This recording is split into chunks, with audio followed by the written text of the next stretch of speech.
रमेश अब बड़ा हो गया था। पढ़ लिख कर अब उसकी एक अच्छी सी नौकरी एक शहर में भी लग गई थी। कुछ दिनों के बाद उसके माँ बाप ने उसकी शादी एक सुंदर और सुशील लड़की से करा दिया और बहू भी नौकरी करती थी। अब रमेश और पत्नी दोनों जॉब करते हुए एक साथ ही एक शहर में बस गए। कुछ दिनों के बाद रमेश के पिताजी का स्वर्गवास हो गया, जिसके बाद उसकी माँ एकदम से अकेली हो गई। जिसके कुछ दिनों के बाद रमेश अपनी माँ को अपने साथ रहने के लिए शहर लाया।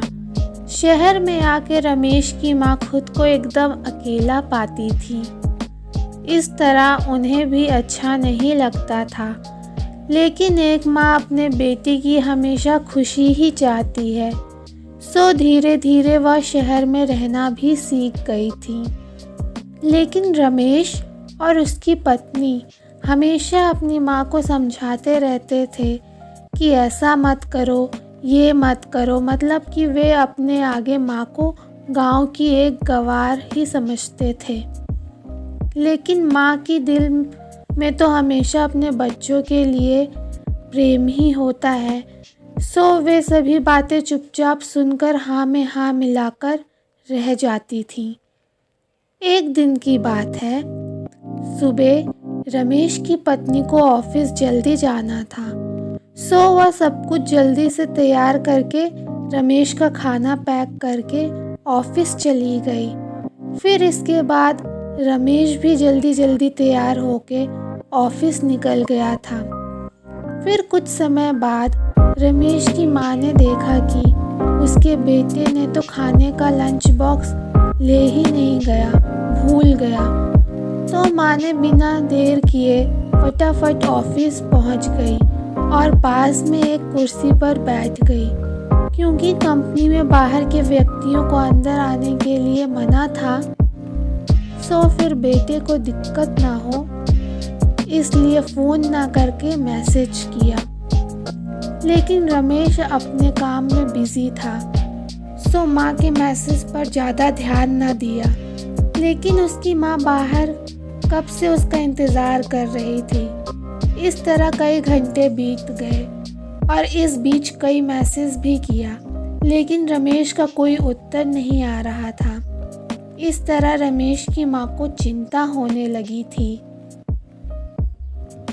लेकिन रमेश अपनी माँ के कई मैसेजों के आने के बाद वह अंदर ही अंदर खूब गुस्सा होने लगा था।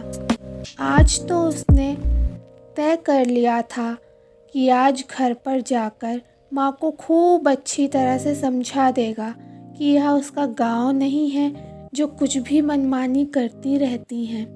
और इस तरह शाम हो गई।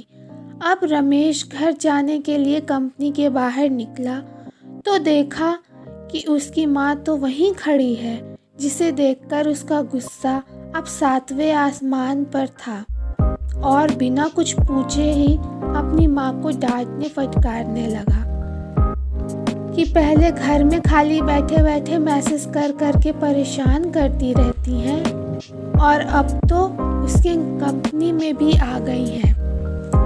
आखिर उसका यह गांव नहीं है जो मनमानी करती रहेंगी। यह सुनकर रमेश की माँ ने खाने का टिफिन रमेश की ओर आगे बढ़ा दिया, जिसे देखकर रमेश को अब समझते हुए देर न लगी कि वह अपना खाना लाना भूल गया था, जिसे माँ ने उसे देने के लिए यहाँ आई थी। इसके बाद रमेश की माँ बोली, बेटा भले ही तुम बड़े हो गए हो, बड़े शहर में रहने लगे हो, भले ही अच्छे बुरे की ज़्यादा समझ आ गई है, लेकिन मेरे लिए आज भी तुम मेरे कलेजे का टुकड़ा ही हो, जिसे मैंने बचपन से लेकर आज तक पाला है। रमेश की अब आंखें खुल चुकी थी।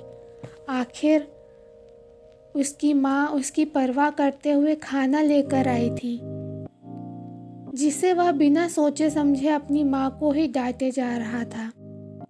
अब वह अपने किए हुए पर बहुत पछता रहा था, जिसे देखकर माँ ने उसे एक बार फिर अपने गले से लगा लिया और इस तरह रमेश ने अब खुद को माँ के लिए बदल लिया था। अब उनकी पहले से ज़्यादा अच्छे से देखभाल करने लगा था, जिसके बाद माँ को अब शहर भी अच्छा लगने लगा था, क्योंकि अब उसका बेटा फिर से उसे मिल गया था। धन्यवाद। अगर कहानी पसंद आई हो तो चैनल ज़रूर सब्सक्राइब करें।